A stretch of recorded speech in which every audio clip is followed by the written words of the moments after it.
Hey there, it's Dr. Justin Marchegiani. How you all doing today? Evan Brand, my man, what's going on? How you doing? Hey man, happy Monday to you. My pink office is gone, so that's Hey, great. I've now I got love it, gray man. office. And for anybody doing uh, interior work, they need to just get a hold of you. You're my interior designer now. You gave me the idea of this good gray color that I have. Yeah, it's Knitting Needles Gray. We just had my son's playroom painted that same color. I just love the grays like that because one, that room, like it'll go when there's a little more light, it'll look a little more blue, and then it'll look a little more slate or dark gray. And then it just kind of blends with everything. It's Sherwin-Williams' #1 color of the year, like 3 years ago. And I just have it in a lot of my key rooms. Yeah, so the paint brand I did is Roma Bio, ROMABIO. So part of allergies is your indoor environment. You know, the Yes. EPA talks about how dirty indoor air quality is compared to outdoor air quality. So if you're doing any remodeling, you're doing any painting in your home, if you're using garbage products, even some of the stuff labeled as low VOC, it still could contain toxic chemicals. The Roma Bio is all mineral based, and so you literally smell nothing. And so there's no off gassing. You don't have to open the windows. You're not going to get sick when you put it in, especially if you're a chemical sensitive person or if you have allergies. You know, you're going to be just fine. And even if you've got a garbage paint that you want to paint over, you can just paint right over with Roma Bio. So that would be step one for today's talk on allergies is optimize your indoor air quality. Humans, we spend way too much time indoors. That's just what we do now because of our society, and we're connected to computers all day. Now, could you put a desk outside? Yeah, you could, but then you might not be able to see the screen. So I do try to work outside when the weather's nice and sit in the shade under a covered patio. But most of the time, we're going to be indoors. So back in the corner there, you see my molecule air purifier. Justin's got one in his office too. I've had great success with it so far. The air in here really does smell really fresh. It's almost like you're at the beach. It's just a really fresh air uh, sensation. It's not an ionizer. You don't want those. You don't want negative ions being created from your air purifier, because what those do is it actually sticks all the toxins and mold and pet dander. It sticks it to the walls like a magnet. So the ionizer takes it out of the air, but it sticks it to your walls, which you don't want. And what we're using is a technology called PECO, which actually destroys the pollutants. It destroys the dander. It destroys the mold spores. And that's a far better situation in terms of your air purification.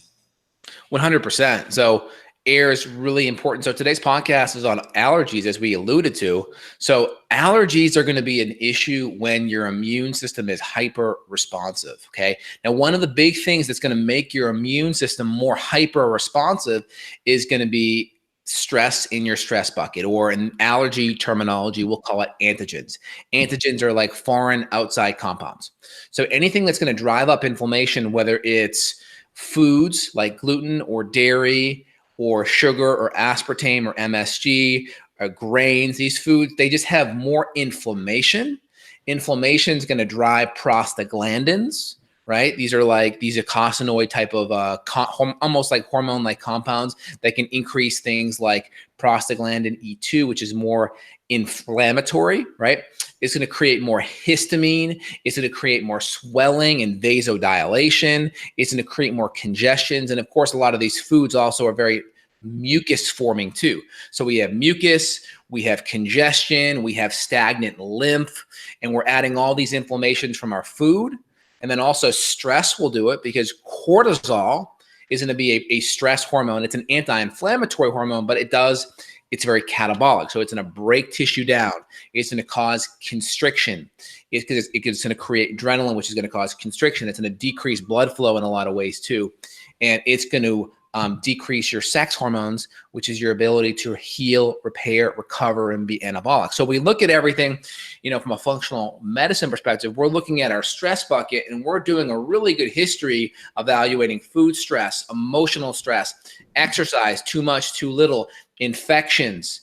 And then we'll also look at environmental antigens, like in Austin, cedar's a big one, dander, right? Various grasses, right? These type of things, pollens, these can go into your stress bucket. Now, the more you're healthy and the more your inflammation's under the control, the more it becomes a non-issue. But if your inflammation's already topped up and your antigen/stress bucket is full, those little bit of antigens may be enough to tip you over. Yep, well said. And there's other things that can add into that bucket too. So like bacterial overgrowth, which is something that we're always testing for via stool. Right. We're looking for signs of leaky gut. So we're going to look for Right. inflammation in the gut. We'll look for your secretory IgA level on your Right. stool test.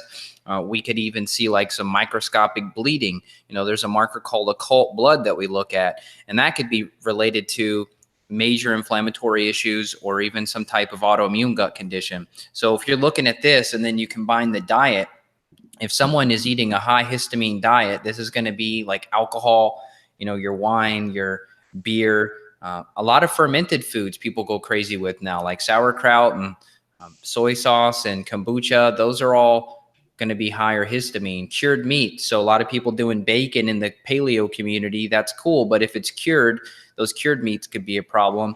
And then, of course, like dried fruit. I see tons of people eating like dried mango slices. That's real high histamine. So you take your environmental allergies, like you've got your cedar fever, plus maybe you've got some gluten and dairy in there, and then you're snacking on dried mango slices. You're probably going to have some issues.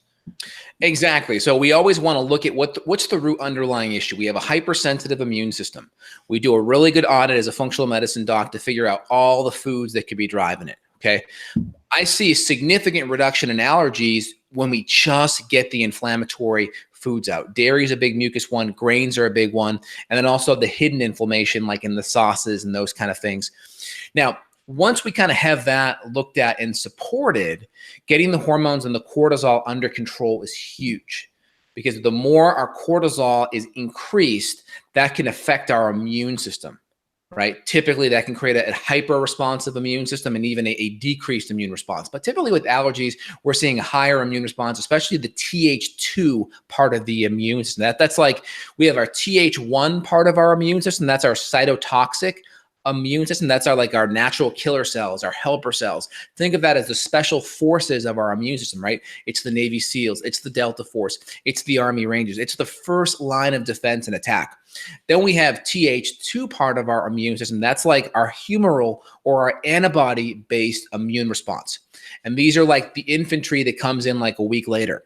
This is the same kind of immune response that when you get a vaccination, you're trying to stimulate these antibodies on the humoral side to go and create memory cells. And these memory cells kind of linger in the background and they can go attack things. Now, when you have a lot of allergies, a lot of times you can have this hyper Th2, this hyper antibody response. And that's a big one. So typically, when you vaccinate, you're going to jack that immune response up. So there is some data with, I know the DPT vaccine, that one of the side effects is increased allergenicity later on in life. And I think part of it is just winding up that Th2 part of the immune system. So we look at the foods, we look at the stress, we look at sleep, right? And then there are additional supplements that we can use to kind of curtail and kind of bump that immune response down. Now, low-hanging fruit, clinically, I find high levels of allergens also seems to correlate with low stomach acid. So I find not being able to digest your food sitting in your gut, putrefying, and a lot of that because of low HCl, low hydrochloric acid, and low enzymes, because HCl and enzymes are brother and sister. We need good acidity. We need nice high levels of acidity to stimulate our pancreas to make enzymes. So we need HCl. That creates enzyme activity, right? Then we make our proteolytic enzymes, our lipolytic enzymes, and then we also have bile salt production.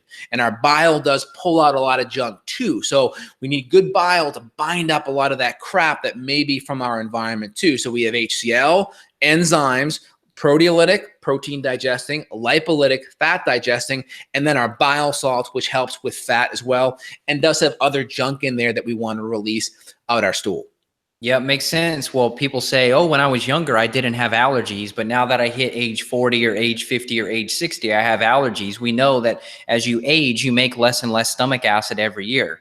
So it sounds like if you want to battle this, supplementing with enzymes and acids, and then you mentioned the putrefying in the gut, there's exactly what we're talking about with a bacterial overgrowth or a candida overgrowth or potentially parasitic infections is that those infections, including H. pylori, are going to reduce the stomach acid level even more. So if you just go out, okay, Dr. J said enzymes and acids, you may go out and buy digestive enzymes and acids and you don't get better. And that's because there's still another layer. There's still another root cause that hasn't been addressed. It could be the infection piece, or as you mentioned, cortisol. It could be the cortisol pulling apart the tight junctions in the gut barrier, then that allowed bacterial overgrowth. So if you fix the gut bugs, but then you still don't go upstream to fix cortisol, you're still going to end up in the same situation with allergies again. This is not, by the way, a deficiency of antihistamine drugs. You notice we've not talked about drugs. Maybe we should spend just a couple minutes talking about the conventional treatment for allergies.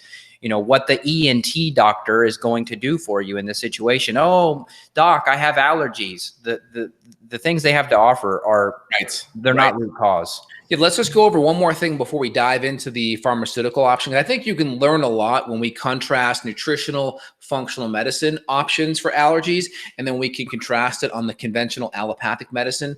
You can really see philosophically which path you're going down. Like, there's a big divide in the road, right? One is we're trying to reduce inflammation, modulate the immune system, help with drainage, help with inflammation, help with the gut microbiome.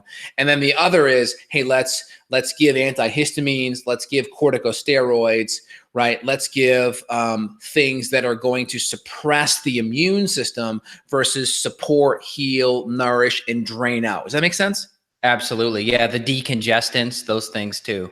Exactly. Yeah. The essentially antihistamines, right? Yep. So one of the big things with the gut is the microbiome. Because we talked about the hyper responsive immune system.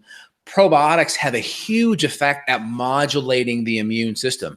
So when we have commensal bacterial overgrowth or dysbiotic bacterial overgrowth or infections or H. pylori, typically we start to see a lot of collateral, not so good bugs starting to accumulate, right? Because, you know, bad people tend to hang together. It's very rare you just have a solo bad person by themselves. And then that can create an immune response that puts us in, let's say, a not so good direction. So getting some of the bad guys, the despotic, you know, not so good stuff or the infections under control is very helpful. And then also bringing up the beneficial bacteria, lactobacillus, bifidobacter type of bacteria. If we're sensitive to that, we may even use more spore biotics like bacillus strains, or we may avoid a lot of the lactobacillus casei strains, the higher histamine strains, if you're sensitive. So we may look at lower histamine strains. We'd avoid the paracasei, the casei. We may do more spore biotic strains with the bacillus coagulans, subtilis, and clausii to support the microbiome, which does have a modulating effect on the immune system.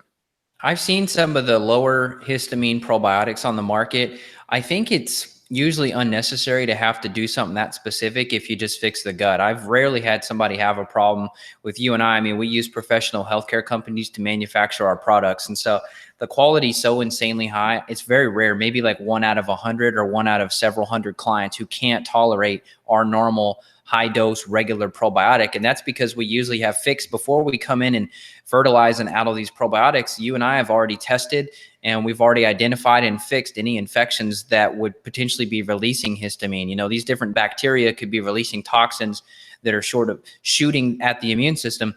We've already cleared all that out. So the probiotics are usually tolerated versus maybe if you just heard this and you thought, hey, Justin said enzymes and probiotics, I'm just going to go buy those two things and think I'm going to get better. You may not, because you still haven't gone through the correct order of operations.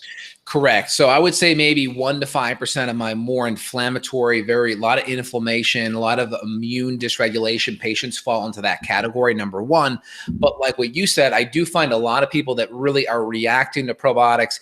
They're throwing a whole bunch of probiotics into a tummy or a microbiome full of dysbiotic, not so good bacteria, or even lots of infections. And that's where you can get a lot of that kind of response. You know, my analogy is it's like throwing a whole bunch of seeds down in a garden full of weeds. It's like taking your car through a car wash and getting it waxed before you get it washed, right? Yeah. There's an order of operations and how things kind of are, you know, for best practices, so to speak. And when we incorporate a functional medicine program, that best practices and that kind of system approach is already built into the logic of what we're doing. Yeah, I mean, it's kind of like if you just go down a random supplement aisle and you start to like pick and choose random things. Like this says immune, I'm going to throw it at it and hope that it sticks. I mean, you might get some limited success with that. You know, people could go out and buy an herb like stinging nettle, for example, and they could take stinging nettle. Maybe they get some progress, but it still may not be root cause. Do you want to talk about that now? Maybe some herbs we do use? Yeah, I think we can go there. Is there anything else you want to highlight on the physiology or the biochem? Because I really want our listeners to understand what's happening in their body from a physiological biochem perspective so they get the root. Because then when they understand what's happening, then we have this puzzle piece, whether it's a supplement or a drug or a diet or lifestyle modification, they can see how it plugs in. Because that way people get the root cause perspective versus the palliative, paint over the rust, so to speak. Is there anything else you want to highlight on the biochem or physiology part? Yeah, now that you mention it, I would just say fungal infections of the sinuses could be another problem that most people miss, and especially the ENT doctors miss. So people that have lived in an environment where they've had high moisture and potentially mold, they may have some type of fungal infection up in the sinus cavity, where you can do a blend of citrus oils in essential oil format that we put into a sinus irrigator that's battery powered, and you can pump this up into your sinus cavity, and it'll actually kill off the colonization that's happened, because your sinuses are so close to the brain. So if you've got a fungal infection up in here, that's so close to your blood-brain barrier, you could be releasing mycotoxins into your sinus cavity, up into your brain, causing allergic response, even if your gut checks out okay. So I would just say make sure you're addressing both sinus and gut at the same time. I agree. And sometimes some of these critters, they can hang out in the gut. Now, one of the things that I do, especially with my son, because he's not quite at the age where he can blow his nose really well to get all that, mucus that's way up here in his frontal cavity out. So we use the device called the nasaline. And then we use the Neti Xlear packets, which have xylitol and also some minerals and sodium bicarb in there. And we'll suck up about, a couple of ounces of that in the nasaline. We'll mix it up in a solution. Then we'll suck up a couple of ounces, and then we'll inject it in one nostril, get a second or two of flow coming from the other side where it drains. And then we'll go to the other side and we'll push. And I'm not talking the spray. We're not doing the xylitol spray. We're actually doing a syringe, a nasaline pump. It's like a big turkey baster, and we're injecting fluid up, and it's literally flowing out of the other nose for 1 to 2 seconds. Then I kind of wring out his nose, and then we do the other side and have it flow for another second or two. And that's going all the way up in the frontal cavities, and may even go down the back of the throat. So if you're having an annoying post-nasal drip, that could be something hanging out way in the back posterior part of the sinus cavity that needs to get flushed out. And the xylitol is great because it will kill some bacteria and potentially even some fungus, and then just also restoring that good pH up there. So it makes it harder for some of the not so nice stuff to grow. Is very helpful for sinuses or for allergies in the sinus cavity. That's beautiful. And does he tolerate that? Does he allow you to do that, or is it a pain? Well, here's the deal. We used to use the bottle, like the Neilmed spray bottle or the Neti Xlear bottle. But if you had it at an angle a little bit, you wouldn't get optimal pressure. So the nasaline allows you to get optimal pressure from any angle, because it's kind of, in an injection fashion. And then number two is you get more flow, you get better pressure. So sometimes with the bottle, there'd be mucus, and there wasn't enough pressure to break it up. So with the nasaline, you can get like 2 to 3 times more pressure. So it breaks it right up, and then you can see it flow down the other side. And you get that like sense of like, oh my God, that was like way up in your sinus. And then he can breathe so much better, and it helps because he's only had 1 ear infection, and it happened because we couldn't get snot and mucus from up here out. And again, that'll change as he can blow his nose, right? But when your kids are younger, it helps. And if you have sinus issues, it's awesome too. Totally great. And you may not need the nasaline. You may just be able to do your regular spray ball that comes with them. But that's helpful. And this is nasaline, like NASALINE. If you go to justinhealth.com/shop and click on recommended products, we have the links there. I'll have my staff put the links below in the comments section. So if you're listening to the podcast or the YouTube video later, you can go and look for those links, and we'll have them there for y'all. Perfect. Well, I think we talked about a bunch. So are you ready? Do you want to hit some nutrients, things that can help? I'd say one more thing here. I know I'm a little long-winded. So we have our 5 major immune cells, right? 5 major immune cells. We have in school, they'll teach you never let monkeys eat bananas. Neutrophils, lymphocytes, monocytes, eosinophils, basophils. Okay. Basophils are the big ones we're worried about with allergies, because basophils outside of the blood, when they go into the tissue, they turn into mast cells, and mast cells produce histamine, and histamine has that vasodilating kind of mucus forming allergy-like effect. And a lot of the medications like Pepsid AC, these 5-HT2 blockers, these antihistamine meds, a lot of times they're working on that response. So we're trying to really get that immune system to relax and to chill out, and to also not overstimulate it with stress and food and poor diet and lifestyle. Yep. I think that is important to bring up mast cells because, yeah, I mean, when you talk about people with mast cell problems, I mean, they're allergic to anything. Some of those people have to even travel with EpiPens because they could have some huge mast cell explosion. Exactly. Yep. Totally. So I'll let you go through everything here, Evan. Yeah. Well, I was going to say, which I was calling like a silly head, I was calling it quercetin, but it's really quercetin. Justin's like, dude, it's quercetin. So quercetin, it just, when I look at the word, it looks like quercetin. But anyway, so this is a bioflavonoid, and this is very helpful to stabilize mast cells. So actually, Neil Nathan had a good book on mast cells, and he was talking about how the number one thing he found from a natural nutritional perspective to stabilize mast cells, meaning if you have a mast cell activation problem where someone is just overreacting to everything, like they breathe in cologne and get a headache, that's likely a mast cell problem that's creating a lot of excess histamine and dumping that into the system. So in his book, he discussed using quercetin and how some people can't even tolerate a low dose, like 40 milligrams was too much for some people. That's going to be a very sensitive person. And most of the time we can go up to 2, 3, 4, 500 milligrams of quercetin. And then usually there's other bioflavonoids like rutin, R-U-T-I-N, that come with it. So that's what you and I use a lot. And I would say that's probably one of the top 5 nutrients that you can use, but don't just go to Walmart and buy some there. You want to get a professional quality version, because just because it says it's XYZ on the label, that doesn't mean it's the quality and purity. And if it's garbage and you bought it at Walgreens pharmacy, it could have a bunch of extra fillers, corn and gluten and who knows what else. It could be in a tablet versus a capsule versus a powder. So then the absorption in the gut's not as good because you have low stomach acid. So you can't just assume because it's on the label that it's going to work for you. So I have to give that little disclaimer. 100%. Now, one thing I want to highlight is reishi mushroom or Ganoderma lucidum is excellent. Reishi is known. I have one article right here called The Suppression of Inflammatory and Allergic Responses by Pharmacologically Potent Fungus Ganoderma lucidum, or reishi mushroom. And essentially, reishi really helps modulate the immune system, but it also helps push up that Th1 immune system. Now, why does that matter? Because people that may have a lot of allergenic issues, they may have this really high bit of Th2 going on, right? It's on a seesaw. So if Th2 is high, guess where Th1 sits? So it sits low, right? Just like if one end of the seesaw is up, the other end has to be down. So think of the side that's down as Th1.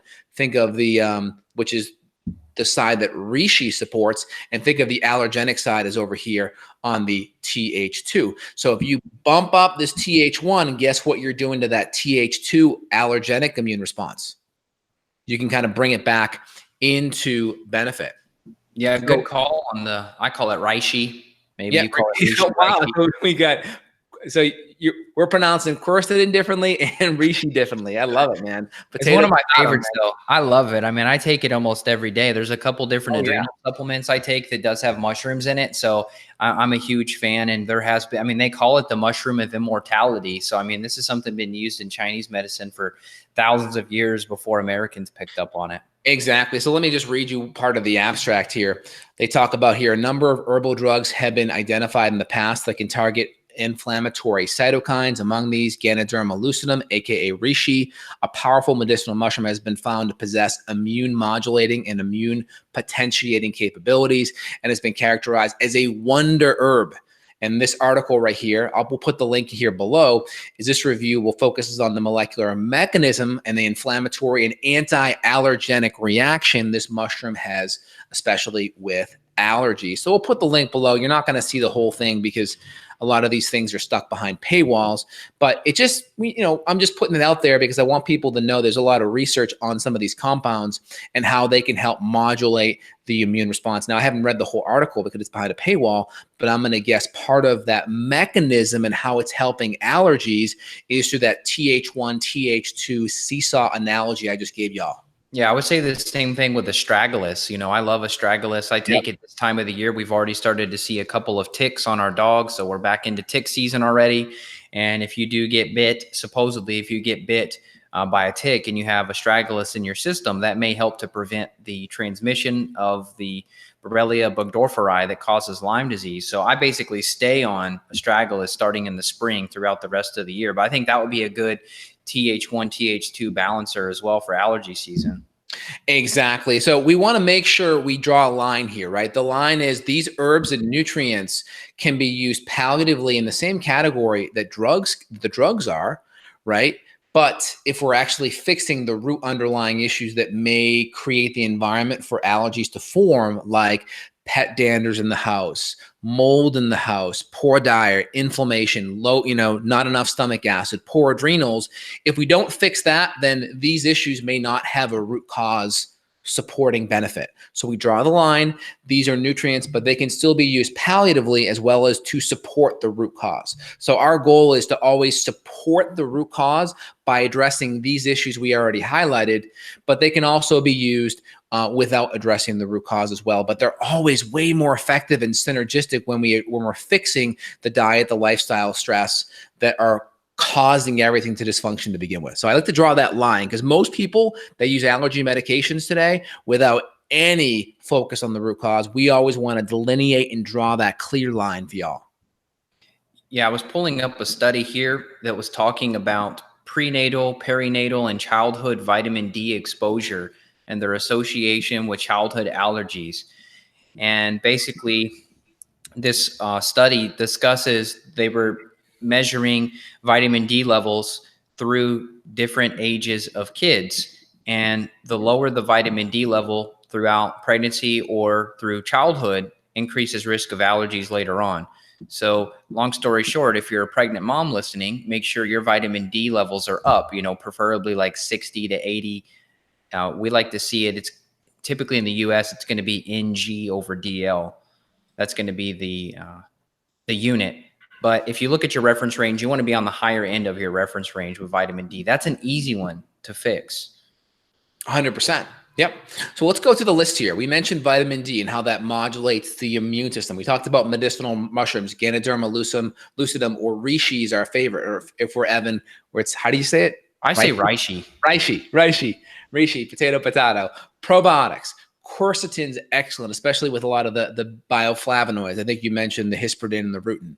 Bromelain, which is an enzyme found in pineapple, which is great for helping with allergies. Stinging nettle is an excellent one. In my line, I have a product called Allerclear, which has a lot of these compounds in it. It has the stinging nettle. It has some of the vitamin C, the bioflavonoids. It has some potassium bicarbonate. These are really good kind of, I say, first line natural medicine, functional medicine type of compounds. Anything you want to add to that, Evan? Yeah, I would just say make sure you're working back towards the root cause. So someone can go buy those supplements, great job, but still make sure you're looking at your gut. Make sure you're looking at your home environment. Do you have new carpet that's off-gassing toxic chemicals? Do you have new paint? Did you move into a new apartment, a new condo, a new townhome that has other pollutants in the air that are messing up your sleep at night? So maybe you need to have a high quality air purifier in your bedroom while you're sleeping. Maybe that's going to reduce the stress in your bucket, but you can still do these other things. Just make sure you're checking everything else off the list. I don't want people just taking quercetin and thinking they're going to be cured. Exactly, 100%. All right, so let's continue to roll through some of our other things on our list here. Got my list. Let me pull it back up here. All right, good. So we talked about the medicinal mushrooms, really, really important. We talked about the stinging nettle. A couple other things I want to highlight is just poor breathing. A lot of people could have like a deviated septum, and that could require surgery. Some people, it may be more functional based, where you can do a specific chiropractic technique called nasal specific, where they can go up there and they can put a balloon up and they can kind of balance out those little bones that could be misaligned. So I always recommend the nasal specific chiropractic technique first, because that's doesn't require anesthesia, medications, or invasive surgery. So that's always better first. And then just making sure you have good posture, right? Making sure your external auditory meatus sits right above your top of your shoulder there. Good posture. And then making sure the bones in your neck are moving properly. As soon as you start to go forward head posture, one of the things that starts to happen is your airway starts to close down a bit. Okay. The more your airway starts to close down, you start recruiting, as you start going more forward, you start recruiting from these intercostal muscles to breathe. So now you're here and you're breathing from your chest muscles, right? So when you take a deep breath, if you put a hand on your tummy and a hand on your chest, you want the bottom hand to be the one primarily moving. Your chest shouldn't be. So you should, when you breathe, if I chest breathe, this is the hand that moves first. No go. If we're belly breathing / diaphragmatic breathing, this is the one that you should be breathing with. A lot of people, they don't naturally want to do that because it makes your tummy look a little bit bigger, and everyone wants to have that beach body. So you see guys walking around like this. That means they're automatically breathing through their chest, which is activating that sympathetic nervous system response, which then will throw off the immune system too if it's done chronically.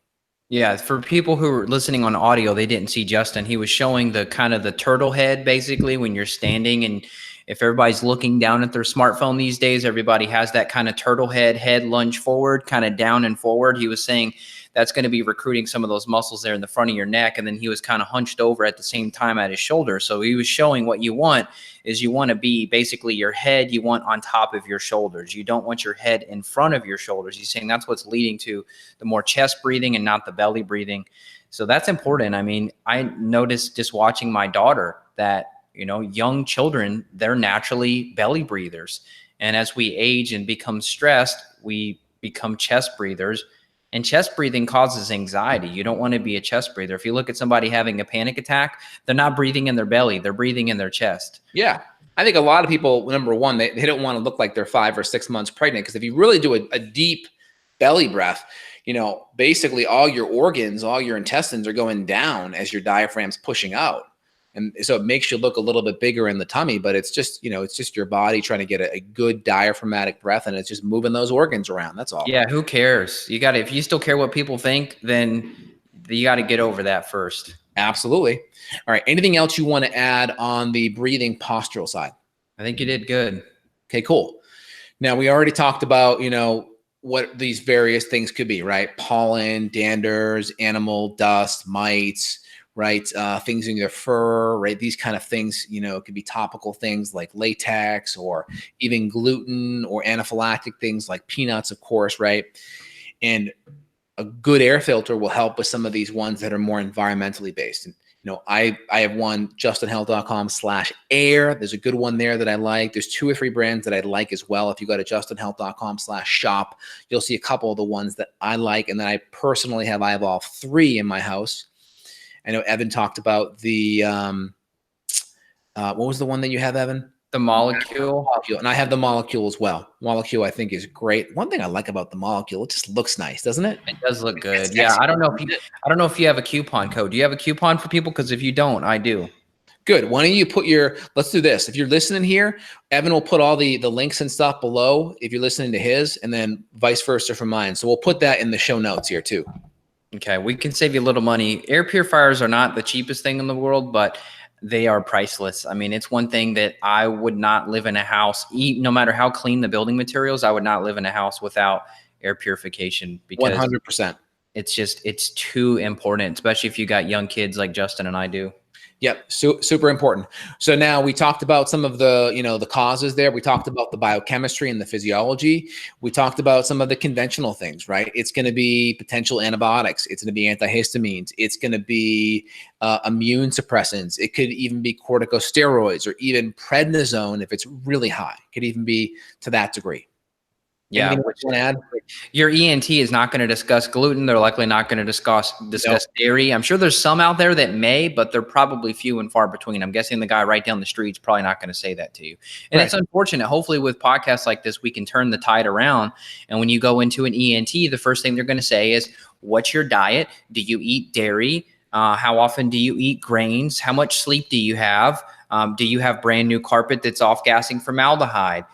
Do you have an air purifier in your bedroom? Like, hopefully the ENT visits will start to become like this. Exactly. And it's really hard to do that in the conventional insurance model for sure. Yeah, And you we it's already like, what, talked 6 about, minutes or something for an appointment? I know, totally. And we talked about some of the natural compounds that we use, the quercetin, HCl, or some kind of acidifying agent like apple cider vinegar. We also like a lot of the beneficial probiotics, which may be dependent upon how sensitive you are as well. And we already talked about one other thing I like is kidney glandular. Kidney glandular or kidney tissue has an enzyme called DAO, which actually helps metabolize histamine. So that's really good. We may do higher dose kidney glandular, get the DAO, which will come in there and metabolize the histamine. If you're really sensitive, we may even talk about cutting histamines out. It could be citrus, it could be grains, it could be aged meats like Evan talked about. It could even be teas and coffee as well, because those block the DAO enzyme from working. And we may just add in extra DAO enzyme to help metabolize the histamine as well. Yeah, I find low histamine diet helps some people, but once again, it's going to be in maybe the 10% or Yep. less. Mm-hmm. For sure. Yep. And that's the thing. When we deal with patients via functional medicine, we have a lot of experience. So there's a spectrum in which more patients fall than others. And it's hard because when people find stuff online, they don't really have a context of where they may fit into that category because they're an N=1. So it's really important. We want to plug you in based on our clinical experience, which gives us a huge head start. Yep. Well, I think we hit everything really good. I think we did a really concise job. I think probably one of the more concise podcasts that's out there on these topics, because we want to make sure you understand the root biochemistry and understand the physiology. That way you understand concepts. You're not memorizing random facts. And that causes root cause information to stick. One last story and then we'll wrap it up. So Yeah. I had a major issue with histamine regarding avocados. I was eating avocados like every day. I started to get migraine headaches from avocados. So I cut them out for 6 weeks while I was working on a gut protocol. And as soon as I fixed my gut, I added avocados back in and I had no problem. Yep. So you go to the nutritionist and they tell you, well, Justin or Evan, it's this food, it's that food. These are the devil. Don't ever eat avocado. No, that wasn't the root cause. The avocado wasn't the problem. It was my body. I had too many gut infections and other problems creating excess histamine. The avocado just put me over the edge and caused a symptom. So I temporarily removed it, fix the root cause, and then I could add it back in and had no problem. So, these people, they get stuck on a diet because they just went to a nutritionist who put them on like a low histamine diet, but then there's no other follow-up. There's nothing after that. It's just, here's this very restrictive diet. You're stuck with this forever, the end. And that's not the way it should be. 100%. Well, hey, man, today was a great podcast. If you guys are enjoying it, we get it on Facebook as well. Make sure you subscribe, hit the bell as well. Put comments below. Want to know what you think. Want to get some really good future podcast ideas from y'all. And I'll be back personally for my live YouTube Q&As later this week. So make sure you're part of my channel so you can access that phenomenal content. And make sure you head over to evanbrand.com. Evan sees patients all over the country as well. He has lots of phenomenal content, even outside of the ones that Evan and I produce together. So make sure you subscribe to Evan's podcast and YouTube channel as well. Evan, anything else you want to say? Thanks for the plug, man. And check out Justin Health, Justin and then Health, justinhealth.com. That's where you can reach out to him if you want to do consults. And he has another doc on staff too. So if his availability is crazy, you need to be seen, we can get you in. So just check out the site. You can find all the resources there. And I look forward to having my book come out and my thyroid masterclass coming out really soon. It's so hard because my first love is seeing patients, and I have to kind of clear my schedule for some patients during certain blocks to get this content out. So I'm in this little pickle here of just trying to finish it up, but it's hard because my first love is seeing patients. So I'm doing my best, y'all. So keep an eye out for the Thyroid Reset book that's coming your way along with the masterclass. Good job. Keep up the good work. Hey, thanks, Evan. You have a great day. We'll talk soon, everyone. Bye now. Bye.